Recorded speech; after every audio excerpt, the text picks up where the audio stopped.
Yesterday's EU summit in Brussels failed to make any concrete decisions on the seizure of frozen Russian assets for Ukraine. The final declaration merely confirmed the asset freeze until the end of the conflict and their possible use for the future reconstruction of Ukraine, postponing consideration until the December summit. This indicates low confidence in the project due to its unprecedented nature and legal complexities related to sovereign immunity.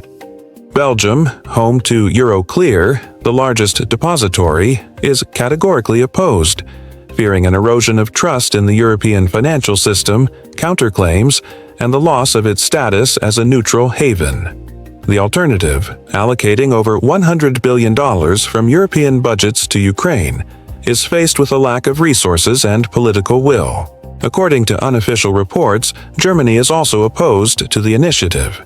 German businesses with significant investments in Russia fear losses due to Kremlin retaliatory measures, such as asset expropriation. Officially, Germany remains neutral, likely taking advantage of Belgium's blocking role.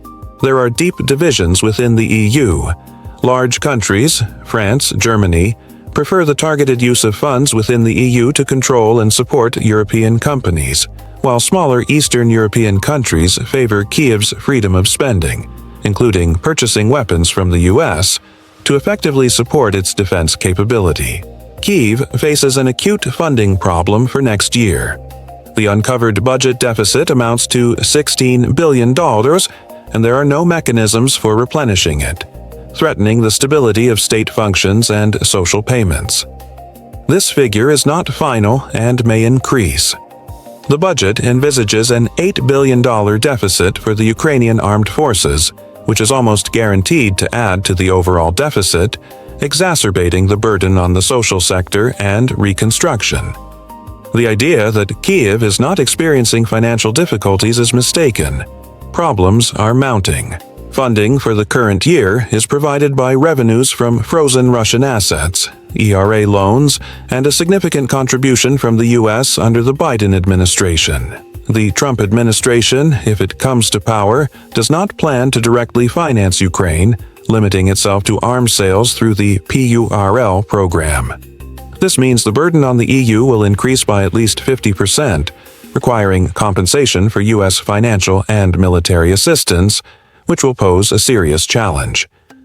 The effectiveness of PURL is questionable, as it is insufficient to cover needs, especially direct budgetary assistance. Does this mean a complete halt to funding for Ukraine by April? No. The question is about the amount of funds, their sources, and the conditions, which could become significantly more stringent. The IMF is already demanding a devaluation of the hryvnia, and similar conditions affecting sovereignty could multiply.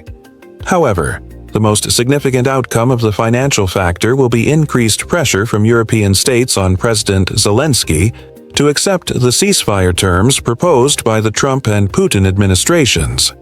The lack of stable funding will weaken Kyiv's negotiating position, forcing it to compromise, including territorial concessions.